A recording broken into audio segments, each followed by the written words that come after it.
Hey everybody, Miss Cole here with another episode of What is Wrong with You, Elizabeth Bennett? This is my reaction to my first time reading through Austen's well-known and beloved classic, Pride and Prejudice. While I'm familiar with the characters and the general plotline due to references to them and their influence on other works, I haven't seen any of the film adaptations either. This video covers Volume 3, Chapters 6 through 10. So, to catch everybody up, the main event has already taken place. Well, sort of. If you're watching this and you don't already know, I guess go back and read the rest of the book first, because here come the spoilers. So the regiment had left Meryton and gone to Brighton. Mrs. Forster invited Lydia to come and stay with her and the colonel, and Mr. Bennett allowed her to go. Well, while she was there, she got it in her head to RUNNOFT with Mr. Wickham, who had RUNNUP a whole bunch of gambling debts and didn't want to be bothered with paying them, so he deserted his position and Lydia went with him. They headed to London, living together without bothering to get married. The family finds out they're all in an uproar and Mr. Bennett goes to London to try to track them down. Chapter 6. The family is anxious to hear news from Mr. Bennett, but he hasn't written. All of Meryton is telling tales on Mr. Wickham, and everybody says, "Oh, I never trusted his charm and his good nature." Her uncle, Mr. Gardiner, travels to London and meets up with Mr. Bennett, and Mr. Gardiner sends a letter back saying, basically, they haven't made much progress beyond finding out where they're not. But he asks if they can find out if Mr. Wickham has any relatives who might have helped him out. None of the family knows, but they think they might be able to ask among his friends in the regiment. So everybody at home is kind of trapped. They can't do much of anything but wait for news from the people who actually are doing something about this awful situation. And this is before the telephone, let alone the internet, so it's a lot of waiting. The big event of every day is whether or not any letters have arrived. And they get one. From Mr. Collins. Technically, it's sent to Mr. Bennett, but he had told Jane that she could open his mail while he was gone. The purpose of this letter seems to be more for Austen to emphasize that we're really not supposed to like this guy because he is self-absorbed and only cares about social standing. In the letter, he says things like, quote, "The death of your daughter would have been a blessing in comparison to this." And he blames Mr. Bennett, saying, quote, "This licentiousness of behavior in your daughter has proceeded from a faulty degree of indulgence." But he also says that Lydia must be, quote, "naturally bad to be, quote, guilty of such an enormity at such an early age." He also takes the opportunity to gloat over Elizabeth's rejection of his proposal, saying he has begun to reflect with augmented satisfaction on a certain event of last November, for had it been otherwise, I must have been involved in all your sorrow and disgrace. He suggests that they cut off any possible connection with Lydia, quote, and leave her to reap the fruits of her own heinous offense. Whew. Yeah, so don't like this guy. He's not nice. Whatever. Okay, fine. A while later, they get an actual update from their uncle, Mr. Gardiner, who informs them that A, Mr. Wickham has run up a lot of gambling debt, which Jane is so horrified about that she can scarcely believe anyone would do something like that. And B, Mr. Bennett will be coming home. Mrs. Bennett seems to think that her husband should duel Mr. Wickham in order to get him to marry Lydia.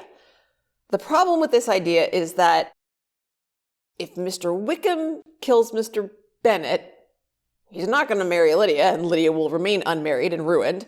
And if Mr. Bennett kills Mr. Wickham, Lydia will remain unmarried and ruined. So it's actually not really all that helpful.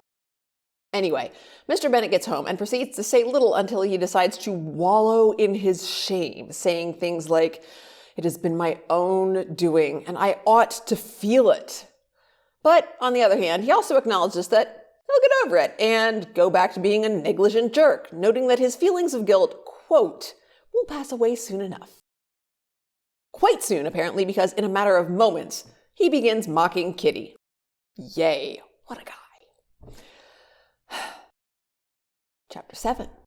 So 2 days later, Jane and Elizabeth are going for a walk in the backyard, I guess? I don't know. And they see the housekeeper coming toward them. They assume she's going to tell them that their mother wants them, but no, she wants to know what the news is from town. They're all like, wait, what? And she's like, didn't you see the messenger show up? Have you not been paying attention? Duh. So anyway, something that stuck out to me here is that the housekeeper's name is Mrs. Hill, and she's referred to that way in the narrative, but Jane calls her Hill. And I remembered that was actually a thing. Like, the higher ranking staff got called by their last names, not their first names, but still without an honorific. In Gosford Park, one of the principal characters is Mary McEachran, and she comments to one of the parlor maids that now that she's a lady's maid, her employer should refer to her as McEachran, but she gets called Mary because Lady Constance claims she can't pronounce the surname. Even better! In one of Agatha Christie's stories, somebody or other has a housemaid whose name is Helen, but the lady of the house insists on calling her Ellen. At one point, she's straight out asked about it, and she says she hasn't started dropping her H's, but that Helen isn't an appropriate name for a domestic. And it's also interesting for me as a teacher because right now I go by Ms. Cole, but the year that I taught pre-K, because that was all I could manage, I was Miss Dana, which was the format for all of the staff. Even the directors were Miss Karen and Miss Jamie. Names are typically granted or chosen with purpose. And when someone ignores the name that you choose to go by and calls you something else, it's incredibly disrespectful in a very personal way. Naming conventions, on the other hand, particularly with honorifics, are about group membership, and accepting those conventions is a way of accepting and submitting to the expectations for that group. Anyway, it's not important to the plot, but it just really stuck out to me. It's one more way of reminding the staff of their place. And this is a story that deals with pointing out social conventions. It also wasn't necessary to have Mrs. Hill come out and tell Jane and Elizabeth about the messenger. Austen could have just had them at the house when the messenger arrived. So anyway, they track their father down and he's gotten a letter from their uncle. Mr. Bennett hands the letter to Elizabeth, asking her to read it out loud. Mr. Gardiner writes that he has found Lydia and Mr. Wickham, and Jane bursts in with, "So they are married!" Elizabeth backtracks and reads that he has found Lydia and Mr. Wickham and, quote, "they are not married." However, Mr. Gardiner thinks that Mr. Wickham would be willing to marry Lydia if the money was good enough, and has gotten Mr. Wickham to agree to an annual payment plus an inheritance. He also says that they will probably just get married at his house. Mr. Bennett says he hasn't written back yet, but means to do so soon, and that he's surprised Mr. Wickham isn't demanding more money in order to marry Lydia. Elizabeth is upset at her sister getting stuck with somebody so awful, but of course, at this point, it's really the best thing that could be hoped for. Jane, on the other hand, says that maybe he didn't ask for more money because he really does care about Lydia, and that maybe they will be happy, and as time goes on, people will forget about what happened. Elizabeth says there is no way that anybody is ever going to forget. They ask their father if he wants them to take Mr. Gardiner's letter to their mother, and he says, quote, "Take whatever you like and get away." He's just such a great dad. What a charming fellow. Well, Mrs. Bennett is just over the moon. She will finally have a daughter married off, and now she has a wedding to plan, and she's super excited about that, of course, and has immediately completely forgiven the happy couple, saying how I long to see her, and to see dear Wickham too. And she starts immediately thinking about Lydia's trousseau and how many dresses she'll need of different sorts, but of course she also has to go and visit friends and family to spread the good news. So she tells Kitty to go order the carriage and tells Hill about the upcoming wedding, which will of course spread it around the rest of the staff. Elizabeth goes to her room to get some peace. Chapter 8. Seriously, I'm only through 2 chapters in this section. I got 3 more to go. So, we start off with an indictment of Mr. Bennett that isn't nearly harsh enough. Quote, Mr. Bennett had very often wished before this period of his life that instead of spending his whole income, he had laid by an annual sum for the better provision of his children and of his wife if she survived him. You know what? Maya Angelou said, do the best you can until you know better. Then, when you know better, do better. Like, dude, if you had wished that, you should have done it. Ugh. Like, I realize that Mrs. Bennett has all kinds of problems, and she is not a great mom. But Mr. Bennett just outright sucks. Go suck an egg, dude. Oh, and then he pulls a Tevier and tells his wife that their daughter will never again be welcome under his roof. Except, with apologies to William Goldman, this was before Tevier. Mrs. Bennett also finds out that her husband isn't willing to fork out any cash for new clothes for Lydia, and she's even more upset about that. Whatever. Elizabeth is thinking about Mr. Darcy, and she's grateful in one sense that if somebody knows, it's him, because he's not the sort to gossip. But at the same time, this obviously confirms his poor opinion of her entire family, which just increases her humiliation because, oh, the impropriety. I think what this book needs at this point is a dragon. All right, that's it. Dishonor. Dishonor on your whole family. Make a note of this. Dishonor on you. Dishonor on your cow. Anyway, Elizabeth starts pining for some kind of idealized vision of Mr. Darcy, convincing herself that, quote, he was exactly the man who, in disposition and talents, would most suit her. His understanding and temper, though unlike her own, would have answered all her wishes. Her wishes for what? Money and a lack of enjoyable conversation? Maybe after all the recent chaos, the silence would seem welcome. But honestly, he's still obnoxious. Oh, but we're told that she believes that, quote, by her ease and liveliness, his mind might have been softened, his manners improved. Honey, sweetheart, no. Run far away from that stereotype. Do not marry someone in the hopes of changing them. Don't enter into any sort of relationship with someone in order to change them. Ew. First of all, it's not likely to work. And second, it's manipulative and gross and in bad faith. Yuck. And then the reader gets preached at through Elizabeth's reflection on Lydia and Mr. Wickham. Quote, but how little of permanent happiness could belong to a couple who were only brought together because their passions were stronger than their virtue, she could easily conjecture. Mr. Gardiner writes again, letting them know that Mr. Wickham is going to quit the regiment and plans to go into the regulars. Not really sure what the difference is, really, and it doesn't matter, beyond the fact that he's got the promise of an officer's post that's pretty far away, which gets him and Lydia, hopefully, away from all the scandal. Maybe. And then also, Lydia really wants to visit her family before the two of them head to the new posting. At first, Mr. Bennett is absolutely against Lydia coming to visit, but Jane and Elizabeth encourage him to soften, and he does, writing to Mr. Gardiner that they can come visit the family as soon as the wedding ceremony is over. Elizabeth only regrets that the visit will include Mr. Wickham, because she don't want to see him at all. Chapter 9.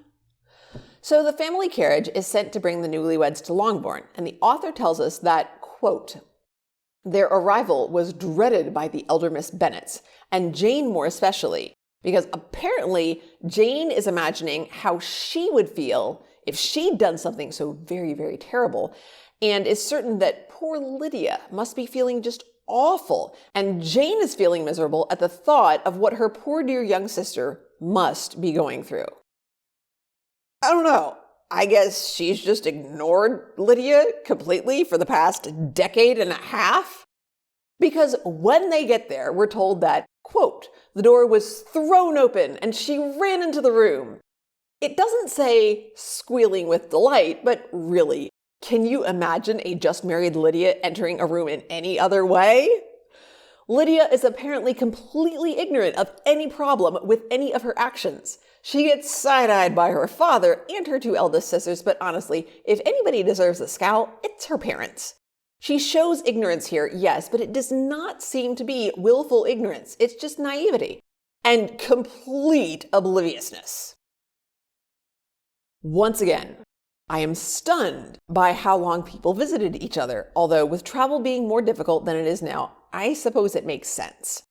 The author tells us, quote, their visitors were not to remain above 10 days with them, and that no one but Mrs. Bennett regretted that their stay would be so short.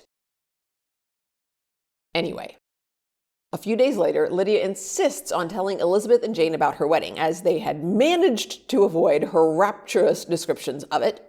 Well, blah, blah, blah, blah, blah. But Lydia lets it slip that Mr. Gardiner, their uncle, was supposed to give her away, but had to meet with one of his employees, and she was worried that the wedding would have to be put off until the next day, and she was all dressed up and ready. But the business meeting didn't actually take long, and anyway, it wouldn't have mattered since Mr. Darcy was there, and he could have stood in for her uncle. And Elizabeth is like... And then Lydia goes, oh, that was supposed to be a secret. Oopsie. And before Elizabeth can say anything, St. Jane says, well, then we certainly won't ask you anything more about it. Which Elizabeth is not happy about, but she keeps her mouth shut because, of course, Jane is in the right, as she always is. Lydia then thanks them profusely, saying, oh, if you did ask me about it, I wouldn't be able to stop from telling you absolutely everything.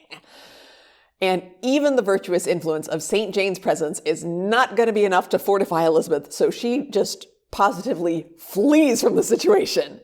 And instead, she writes a quick letter to her aunt, asking basically, WTF, to wit, pray write instantly and let me understand it, unless it is for very cogent reasons to remain in the secrecy which Lydia seems to think necessary, and then I must endeavor to be satisfied with ignorance.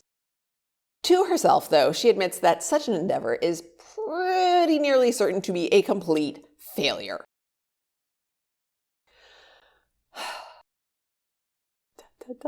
Guys, it's chapter 10. We're almost there.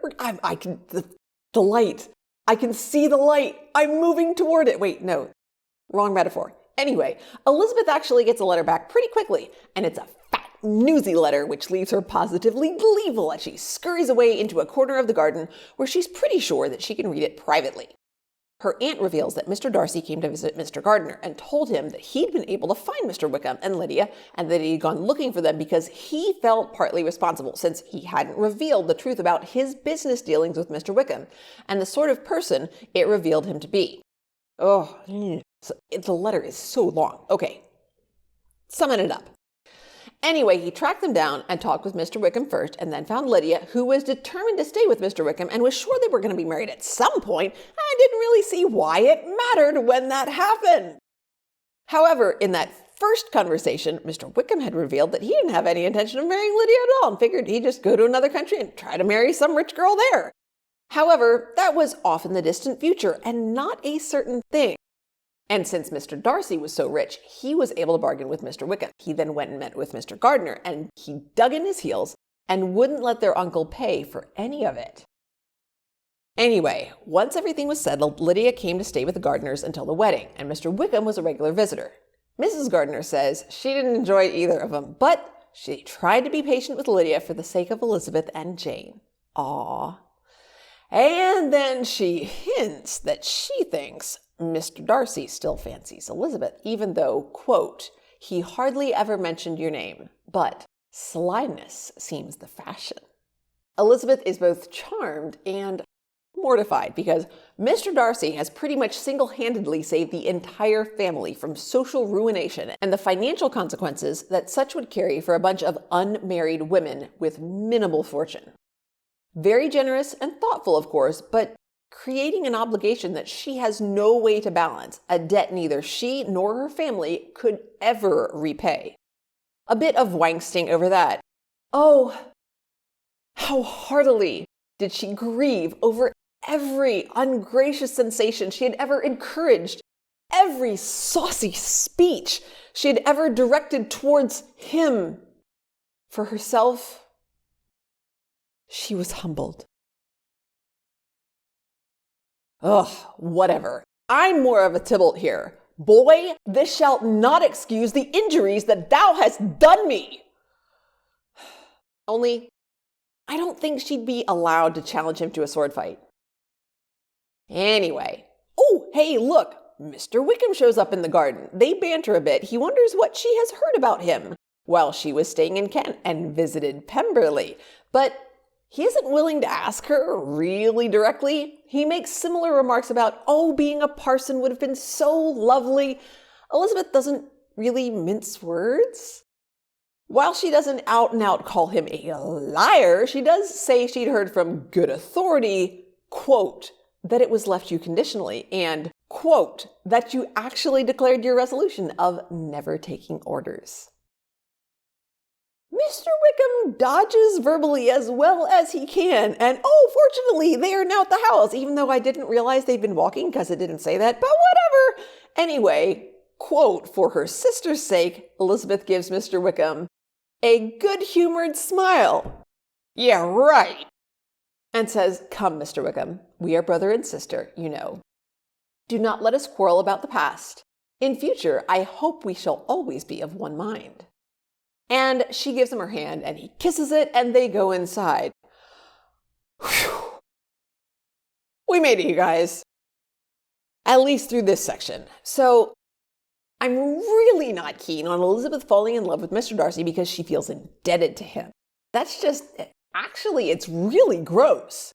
I think what the author is going for is to have Elizabeth right here just realize that he's not a flaming trash heap. He's a decent person who tries to do what's right. But he values authenticity and is highly uncomfortable with the sort of superficial trivialities and insincere flattery and glad-handing that is expected when one moves about in society. For example, saying, "Dear me, Miss So-and-so, your performance upon the pianoforte was absolutely remarkable," would be completely meaningless because all it really means is that you are able to make a remark about it, which you just did. It doesn't mean they were actually any good. I don't know. I mean, there was that point earlier when Mr. Darcy, literally listed out his flaws. My good opinion, once lost, is lost forever. I'm thinking, dude, if you honestly see that as a flaw, then why aren't you working on it? And just, yes, this one big grand act is great. It definitely shows that he's responsible and honorable and maybe even kind, but I'm less impressed by that than how he treats people on a regular basis. And he was just such a jerk to everybody back at Netherfield, other than the people that he was already friends with. And that's going to be really difficult for me to excuse. However, I will say that this section wasn't nearly as much of a slog as the last one. And for that, I am incredibly, inexpressibly grateful. But I'd be even more grateful if you'd leave me a comment. I'm always looking for book recommendations and interesting reviews. Find me on Goodreads at the link down in the description. And also, if you have stuck with me this long, you might as well join me on every other Friday for Readaway, hosted by honest-to-goodness professional YouTuber Steve Shives. If you're watching this when it airs, that means that tomorrow is going to be the second chapter of The Other Westmore. So you are welcome to join us and share your thoughts and ask questions. We've got some awesome folks in chat, and we just have a great time talking about books. Bye for now, everybody.